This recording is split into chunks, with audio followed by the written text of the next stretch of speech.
Okay. Hey everybody, it's Randy from reefs.com here on the floor of MASNA, San Diego. I'm joined by Todd Gardner.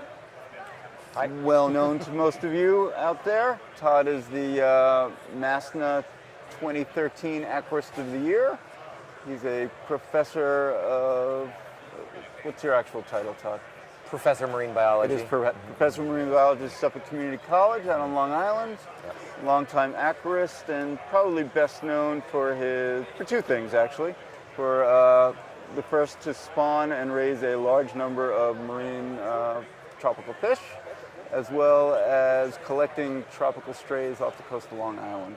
And we can talk about some or all of that. Two of my favorite things. Two of your favorite things. I do want to say Todd has a new article that was just published in the new issue of Reefs magazine. It's our very own Reefs magazine, which you can find at reefs.com/magazine. And the article is called Back to Basslets. And I think Todd can tell us very briefly what that article's about, and then he has a very important update to the article. So Todd, welcome. Thanks. Yeah. Well, it kind of getting back to basslets, you know, for a long time, an 11-year run at the Long Island Aquarium, I spent a lot of my time there trying to breed new species of fish. From eggs we'd pull out of the reef tank, from a little broodstock system I put together. And when I left there a few years ago to start working as a professor at Suffolk Community College, my plan was to put together a little, a little bit of a, sort of an aquaculture room there. We had a marine science lab with some tanks in it, and I thought, I can do aquaculture here. Right. And get the students involved, and it'll be a great addition to some of our marine science classes, and maybe lead to an aquaculture course or even program down the road. But it's slow going, starting in a new place, not having a whole staff involved, and trying to get cultures off the ground and trying to put a broodstock together. And budgets being what they are. Budgets, yeah. My first year, my entire budget got spent on synthetic sea salt. Okay. So I didn't really jump right back into aquaculture. It's taken several years and help from a lot of people to get back to the point where I can actually make some progress again. And so this article sort of tells a story of making that transition and finally getting back to it, and building systems within the lab. Getting some new systems together, and guardian angels. Yeah, help from all kinds of unlikely sources that have, without whom I could never have made anything happen. And and as luck would have it, just in time for MASNA, I had a fantastic spawn, and they just started settling just in time. So yeah, tell us what species, what that's about. This is the Flathead Perch, Rainfordia Opercularis. This pair, kind of a rare, oddball pretty rare. Fish in the hobby, for a long time, I think this pair was the only pair in the country. It was living in Kevin Cohen's tank up at Kevin Cohen from Live Aquaria, in his tank in his office, and he paid a ransom for them. And so now I met at a Manhattan Reef swap Jared Goldenberg of Fluid Dynamics International, and he said, "Hey, let's team up. I have a client who is interested in aquaculture and funding some of this stuff." And philanthropy. Philanthropy. Yeah. So that's how I ended up with a fantastic collection of fish in my lab, including this pair of Rainfordia.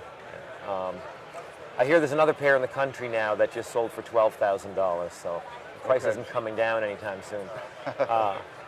Anyway, they're very closely related to the Liopropoma, the little, what they sometimes refer to as basslets, these little mini striped groupers that, they're not all striped, but little mini groupers that we find in relatively deep water. Right. And for those of you who may not know, Todd is the first to spawn the candy basslet, which is another highly sought after, extremely rare fish in the hobby. So the Flathead Perch is kind of like a giant version of the candy bass. It's about 5 times the size and about 5 times the price. And it's a pretty peaceful fish, beautiful, and very rare. At least in the hobby, it occurs in deep recesses of reefs on the Great Barrier Reef. So it's rarely seen. It's very rarely seen. It's a really reclusive fish, hard to find. and rarely comes into the trade, which is what makes it so expensive. Right. So, and the coolest thing about them, I think, is during the larval stage, they develop this very, very long filament growing off of what's becoming their dorsal fin. In the Leiopropoma, they get two filaments, and one of them is lined with these sacs.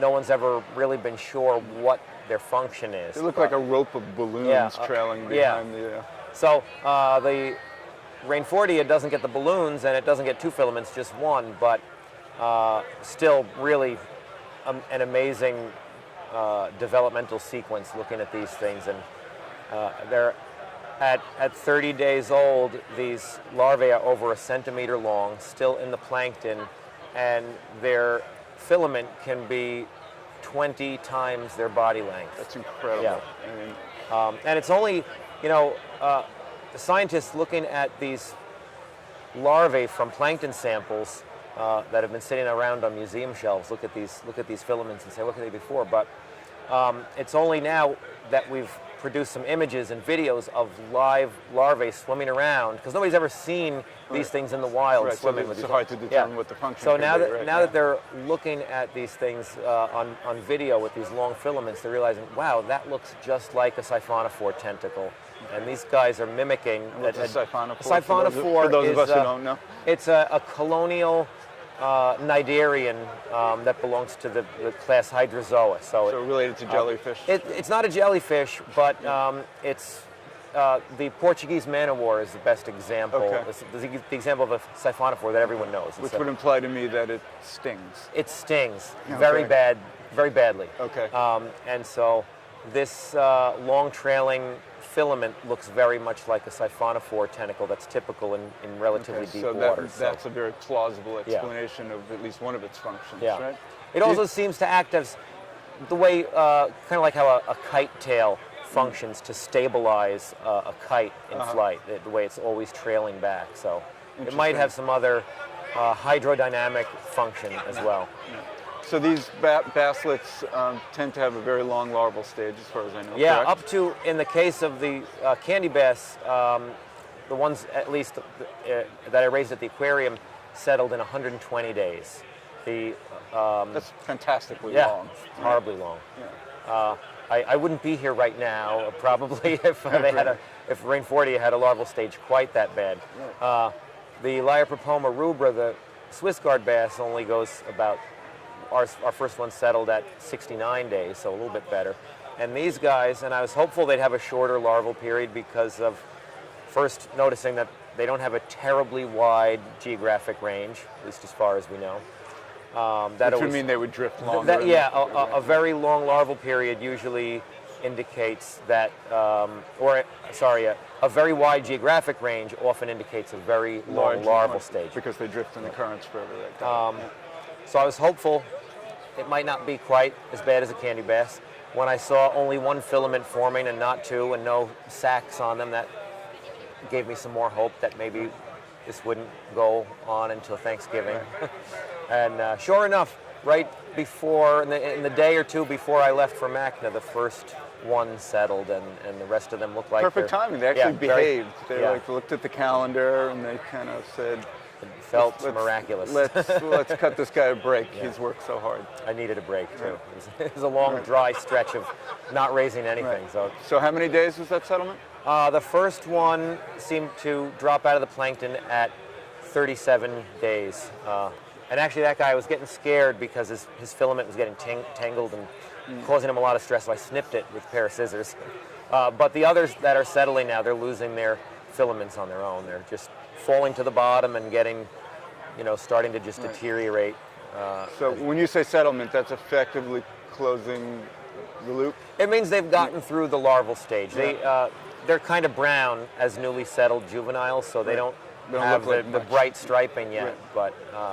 But they're actually fish But now. their body is fully pigmented. They look like a real fish, and they're hiding in crevices. Right. So how many species does that make now that you can take credit for spawning?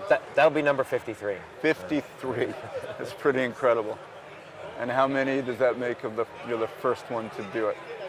Oh, I don't know. I have to look that up. I have to look that up. So modest, so modest. Okay, that's fantastic. So that's the news. Those of you who want to read the article in Reefs magazine, we now have an update. The larvae have settled. There'll be another forthcoming article that details the whole process. The process and the grow out, and hopefully grow out to maturity. Yeah. Right? Hopefully some will make it into the trade. Right. Okay. So before you go, we want to touch on a couple other things. You are an avid snorkeler and fish collector, but in a way that most people, I think, probably aren't. Oh, yeah. Well, I do. I spend a lot of my free time on Long Island diving and snorkeling, looking for the tropical strays that come up as larvae in the Gulf Stream, and try and these days mostly just photograph them, but I catch one when I can, and I don't hold on to them usually just because I don't have the space in my lab, but I'll catch them and bring them down to the aquarium or send them off to friends. And but I'm just compiling a photographic collection of all that I can. I have over 100 logged species of tropical fishes In Long Island found waters, in Long Island waters. which is pretty amazing. I'm working on, Yeah. it's a long-term project, but I'm working on a book identifying the ones that we specifically get there. I also have a poster out that has 20 or so of the most common and prettiest Where ones. can you get that poster? You can go to, you can email me at longislandfishes@gmail.com. Okay. That's the easiest way to order one. Getting ready to print up a new batch. Fantastic.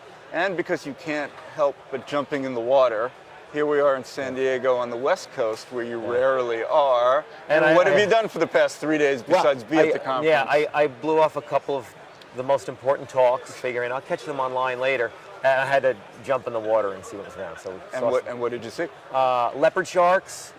The second I put my head in the water, a leopard shark swam by, and they were all over the place. Is this breeding season It's for them? breeding season. They're So all they're in La close in Jolla shark, Cove. yeah. They're just everywhere you look. There's leopard sharks. Was that exciting? It was very exciting. Yeah, Ashley was thrilled. Rough conditions for snorkeling, like you're going over 3-4 foot swells, but Who cares? nice clear water, beautiful 73 degrees, and leopard sharks galore, stingrays, Garibaldis. Yeah, you seem to be particularly excited about the Garibaldis. Yeah, well, it was my first time seeing one in the wild, so I see. yeah. Couldn't help it. Fantastic. Doing amazing work. Sounds Thank like you. you're having a great time here. I sure and I am. appreciate you sitting down with us. Time to go finish putting my talk together. All right, yes, Todd. What time's your talk tomorrow? 9 a.m. 9 a.m. All right. We'll see you late tonight Great. then. Thanks, All right. Randy. Take care.